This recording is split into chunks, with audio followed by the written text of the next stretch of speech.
Greetings, everyone, and welcome to day 441 on our daily updates here regarding the war in Ukraine and what else is happening around the world. I want to thank you for being here. Thank you for being a part.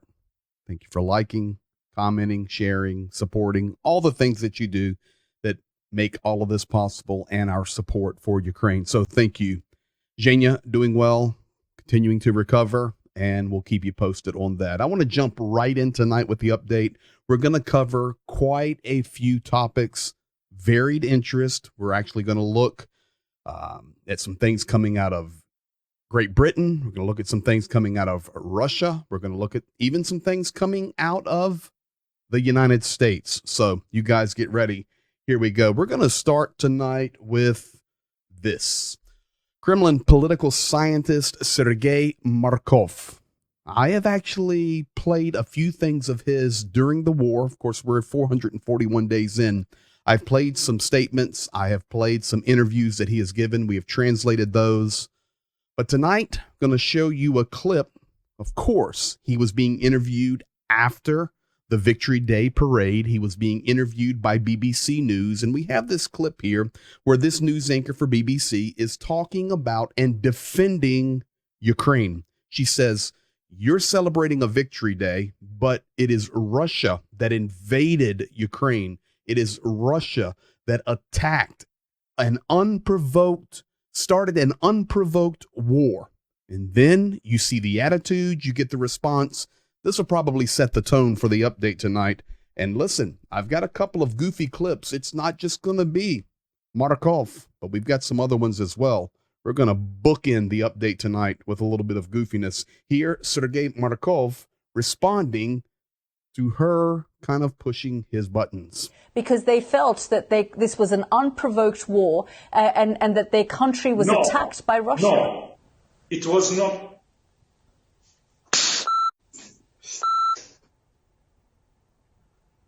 Well, we seem to have lost Mr. Sergei Markov there. She's very kind, very cultured there in Great Britain. And she says, "Oh, we seem to have lost Mr. Markov." You didn't lose him. He just can't handle the heat. He had to get out of the kitchen. And the truth is the truth. Russia invading Ukraine, February the 24th, 2022. This is what is really going on. And Sergei Markov, he is a Kremlin-based political scientist, political commentator. He is connected to Putin's regime there. So you can see the response. Once again, I remind you that these guys know English very well. It's typically just Americans that are not at least multilingual. Speaking of multilingual, we've been hearing over the last 3-4 days that Ukraine, through a given Patriot system from the United States, shot down a Kinjal hypersonic missile. It's the first time it's ever happened. Now, I'm telling you that it has happened. It's now been confirmed. In fact, Mayor Vitaly Klitschko, talking on German television, giving an interview to German media folks, and he was actually speaking German. So I know Vitaly Klitschko, yes, the boxer and the mayor of Kyiv, can speak Ukrainian, can speak Russian, can speak English, and evidently he can speak perfect German. He's given the interview. So a couple of things. The United States Patriot system has been confirmed to take out a Patriot system. We've known about this for 3 days, but once again, Zhenya and I, we have a plan where we wait for final confirmation.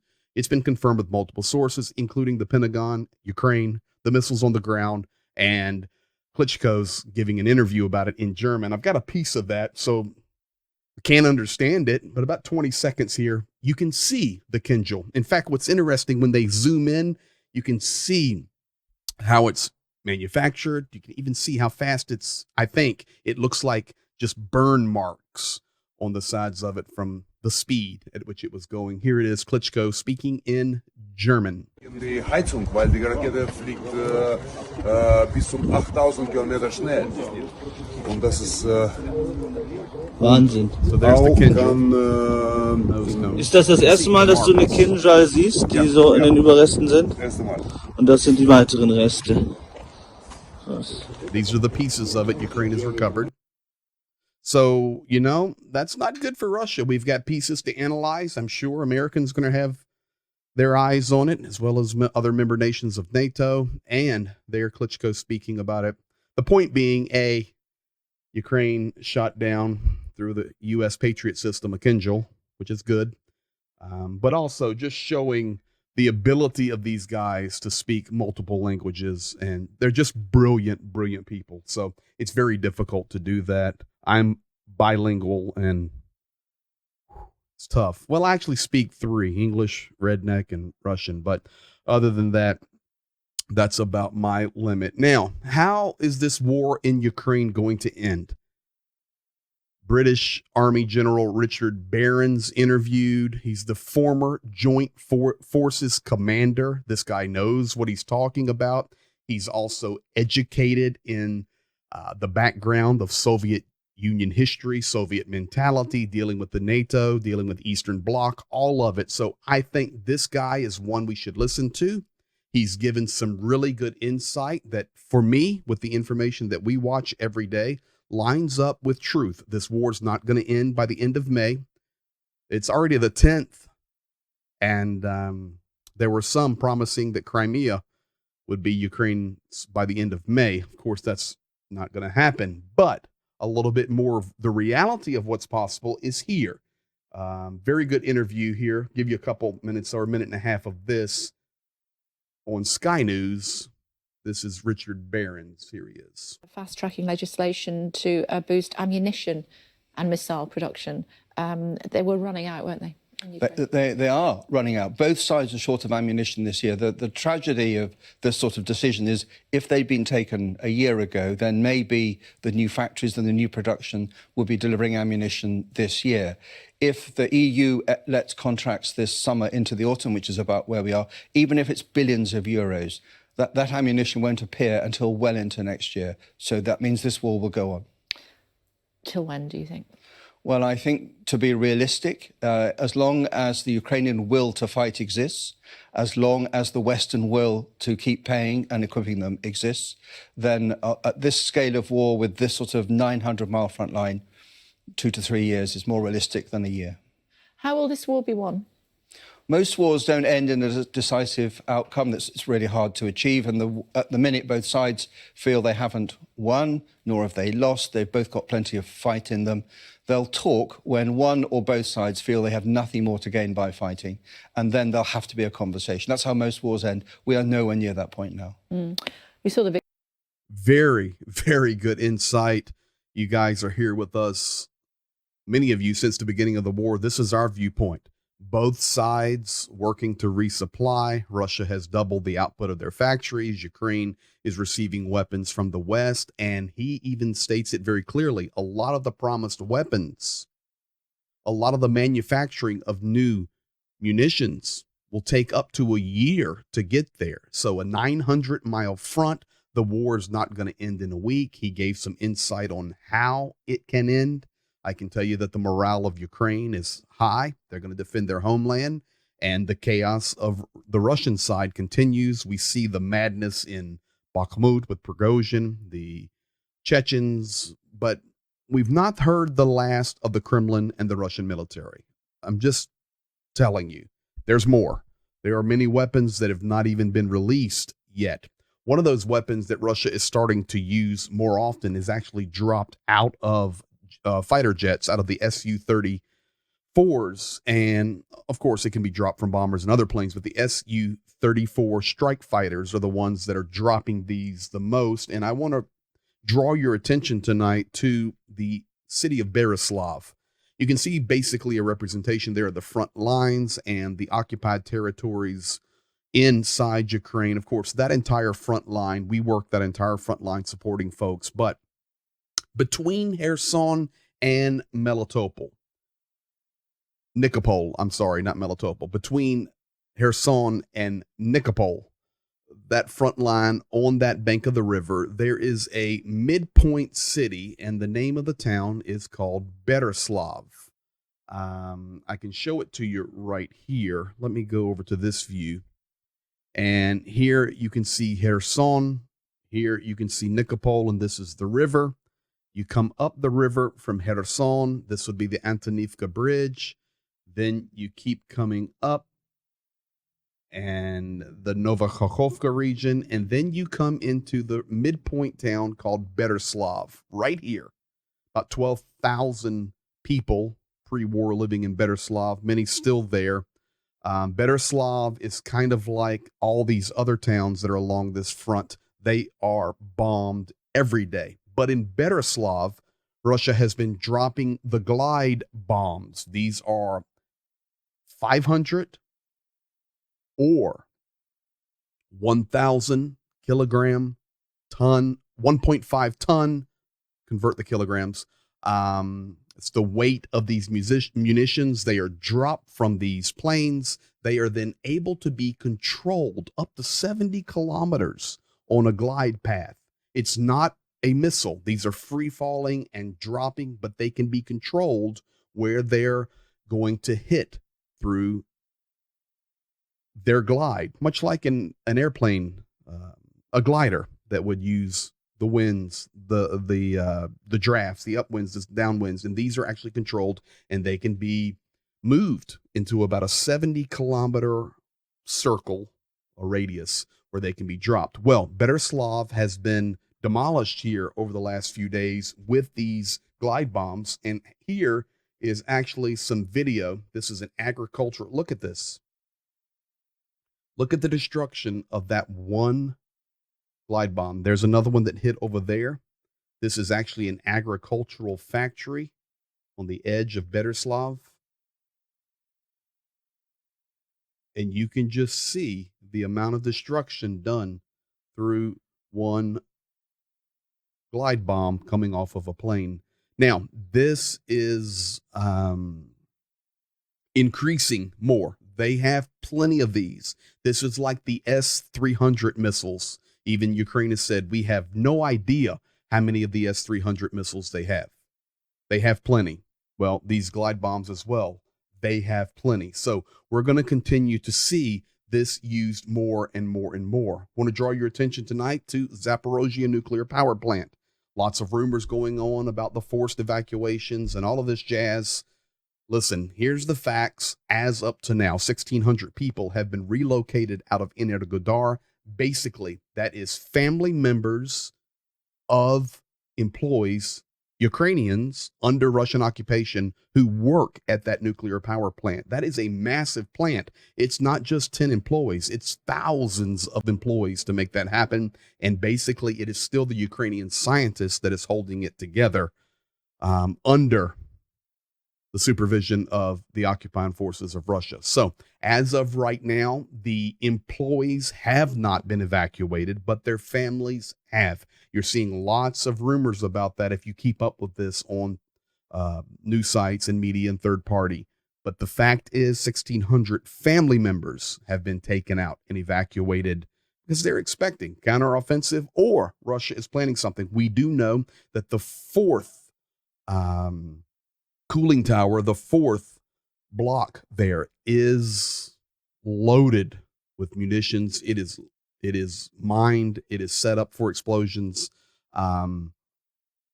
It's a crazy, mad place there at Zaporozhye nuclear power plant, but that's the up-to-date moment. Now, I can also tell you that Bakhmut, Azov, and these are the guys we work with. This is some of the Azov there that is supporting and working in and around Bakhmut. They have confirmed 2.7 square kilometers have been retaken in Bakhmut. Now, the truth is, it has happened. One position of Russians on the north left their position. Prigozhin and the Wagners have been screaming about this all day, that a certain Russian brigade left their position, and now we lost a little bit of territory. The work that we've done, they're giving up. You've got this internal war going on. We have no answer for that yet, but we'll see how that unfolds. But here, let's go here. This is zoomed into Bakhmut, as we like to do. Bakhmut here, mostly taken, 85%. We're back at April the 30th here.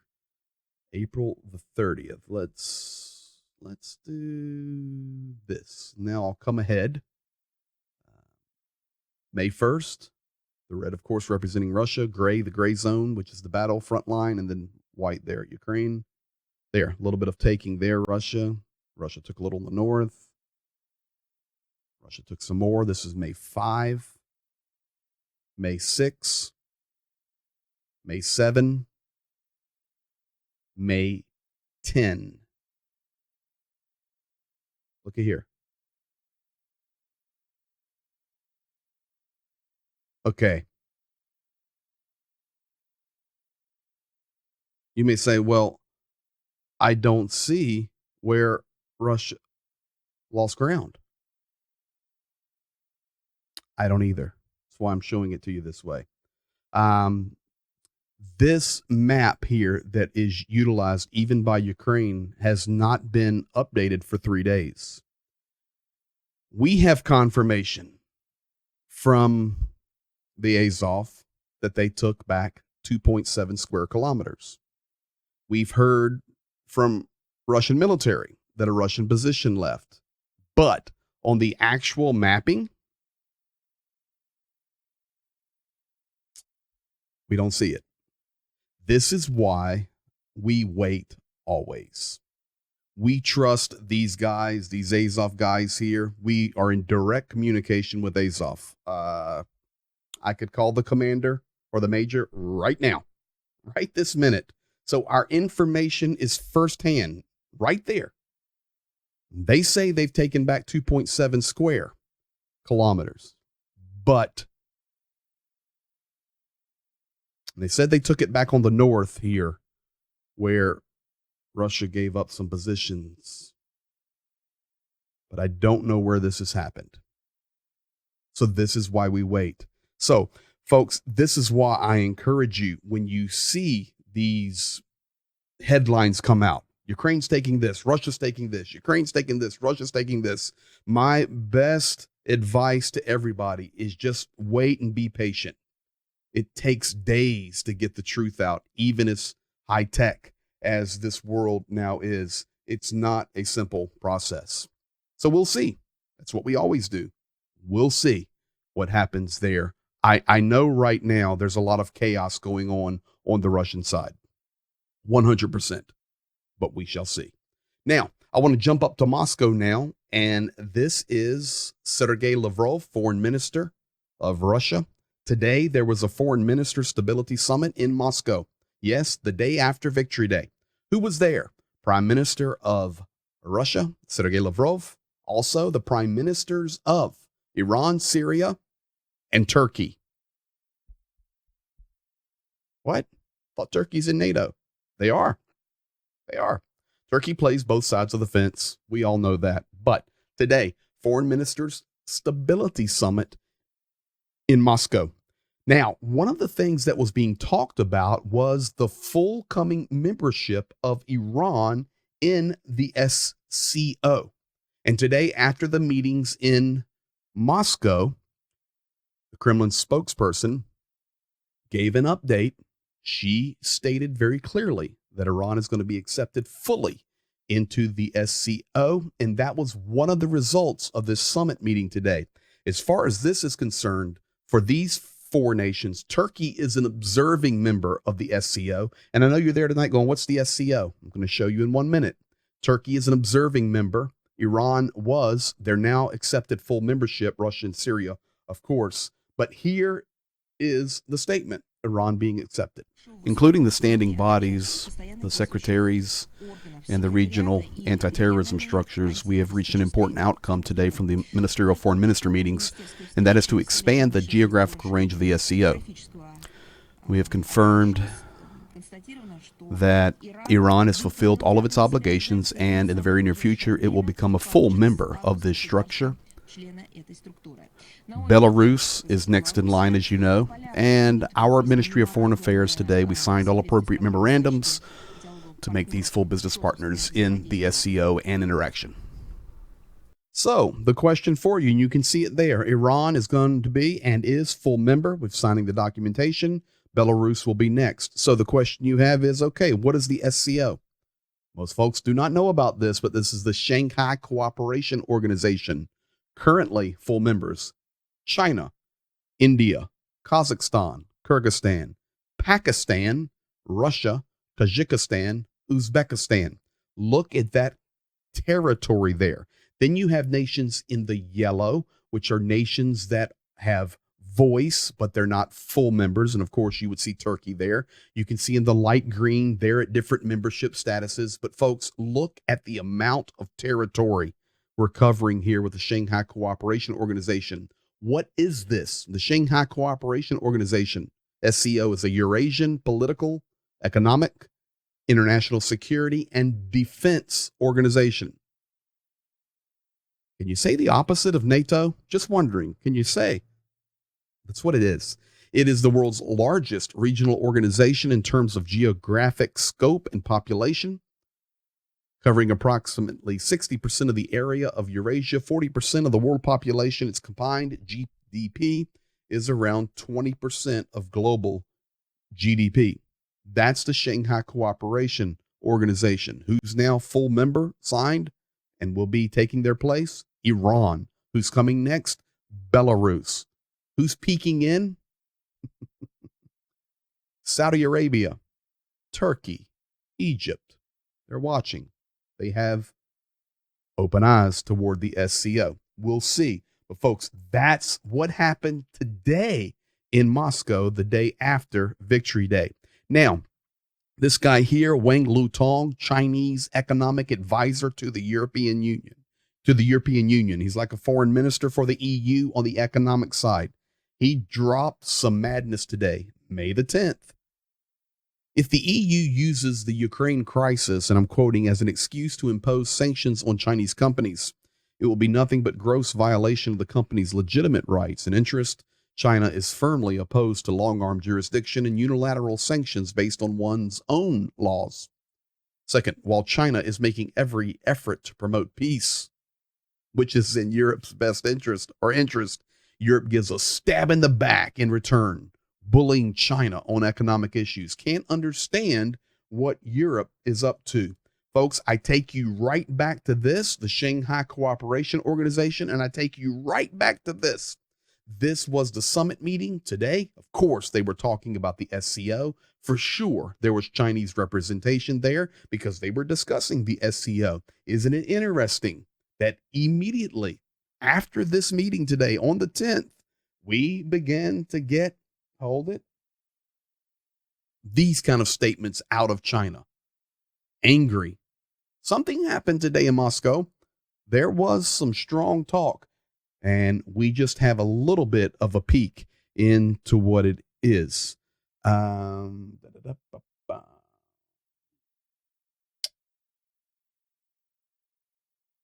Iran. Let's see. I'm just making sure I've shown you guys all the videos that we have ready and translated. Now, take that to the next step. This is why we go back to what the general was saying there at the beginning of the update. This war's not ending anytime soon, not even possible.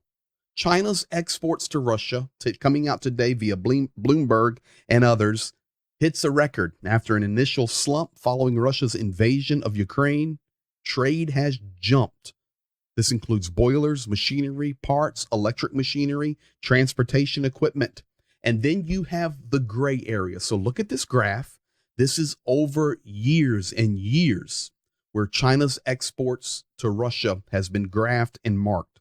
The gray, the shaded gray area is just the time frame of the war in Ukraine. So that would be beginning February the 24th,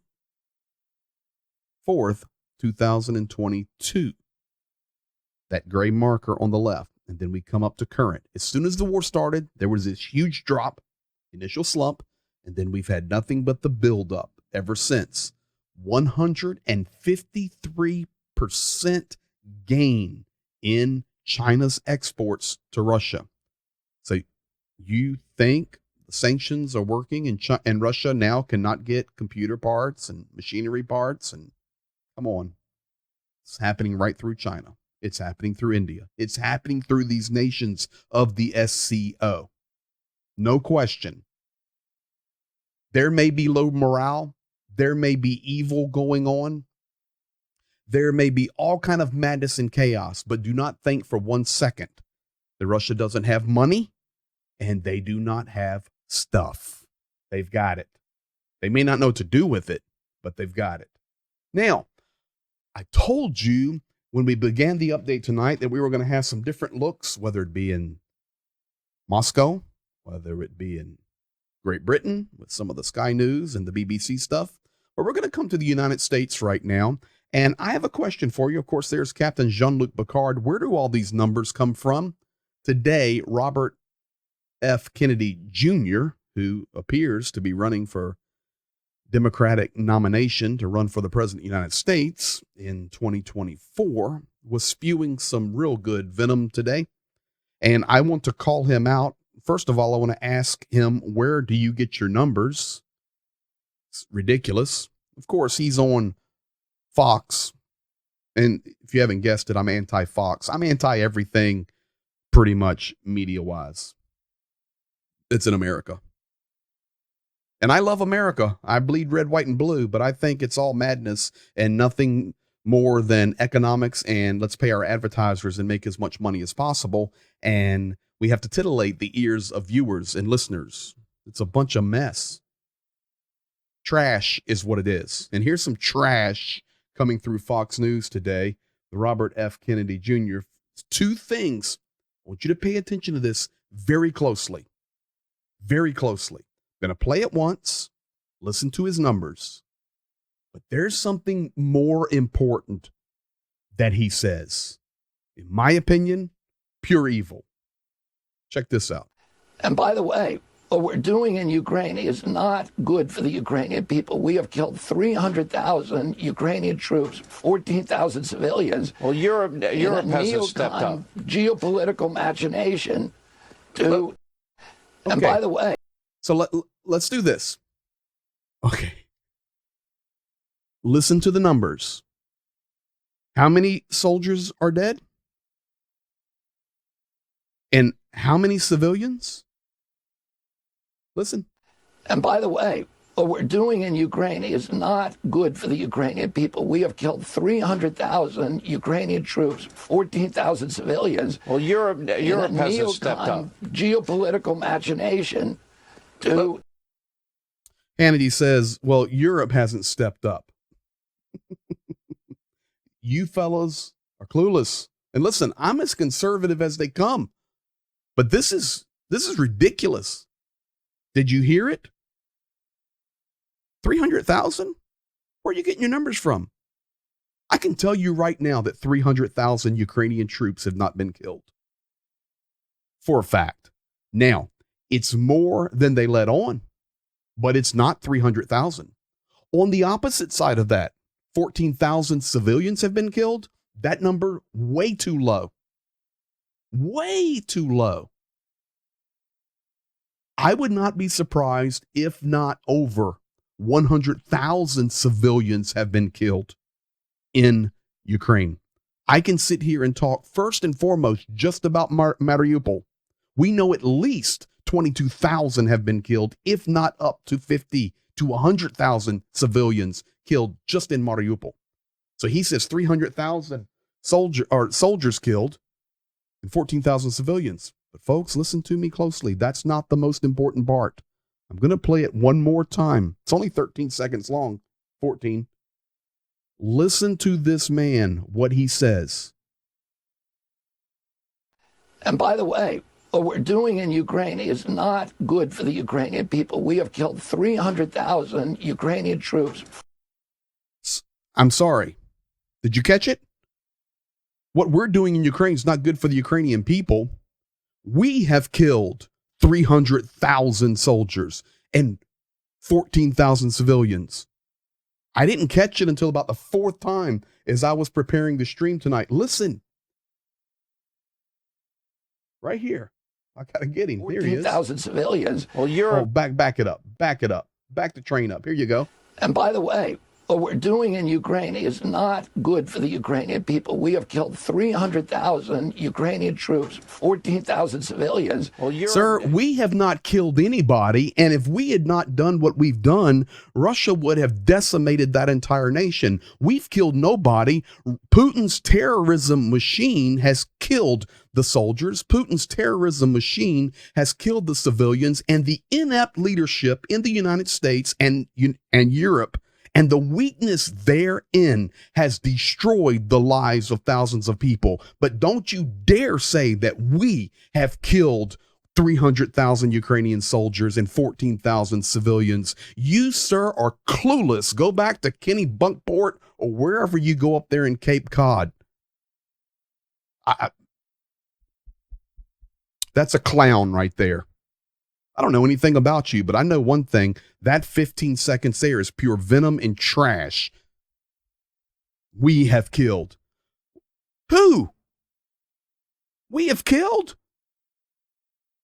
We may not be doing everything right, but we've not killed any Ukrainians. We've done our best to save their lives. What a clown.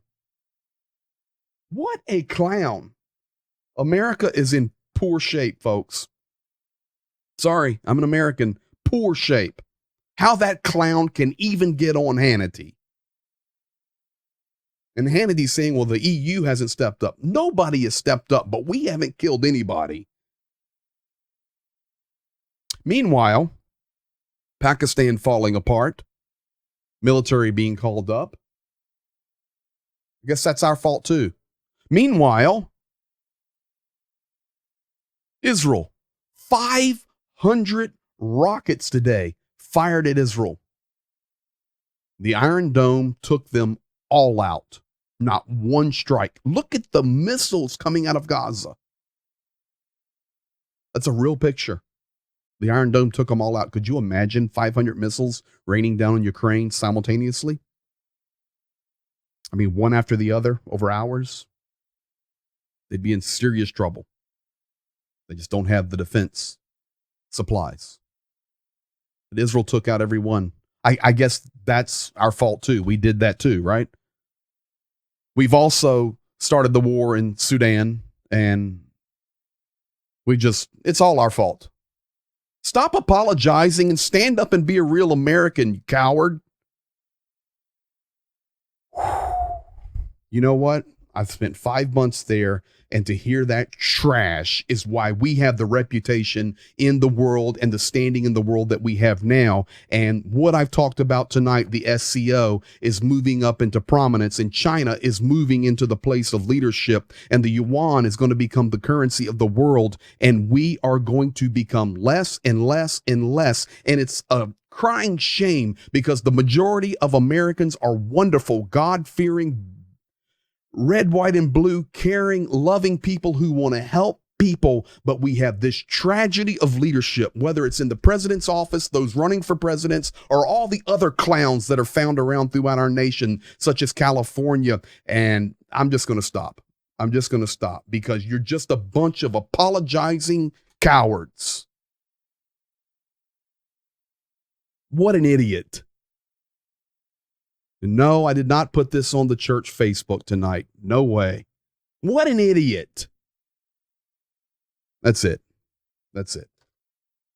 I have to stop, because God bless America. We're a great nation, and we haven't killed anybody in Ukraine.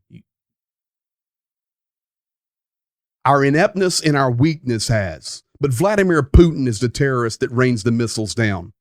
Lots of good Americans there that are trying to do their best to save people. You clown. Go back to Massachusetts. All of you, whatever, go, all of you. The other one can go back to Delaware and go back to New York. Go back anywhere you want. Somebody please raise Ronald Reagan from the dead. It's so aggravating. Sorry, I've went completely off my rails tonight. Thank you for being here. Thank you for supporting. Try to tell the truth, but when we have to have And you know what's so funny? We will listen to the commentators coming out of the Kremlin. Okay. I guess it's our update, so we can stay as long as we want. We can listen to the commentators coming out of the Kremlin, like the clowns Solovyov, Margarita Semyon, tell these mythical tales. We say, people just believe it and run with it. And we look down our noses at them and say, how can people believe that? How can people believe that? Well, I got news for you. Are you kidding me? The same trash happens in America. And by the way, what we're doing in Ukraine is not good for the Ukrainian people. We have killed 300,000 Ukrainian troops, 14,000 civilians. Well, Europe has stepped up. Geopolitical machination to... Folks, listen to me. That's no different than Solovyov. No different. Pure trash. The man probably doesn't even know where Ukraine is on the map.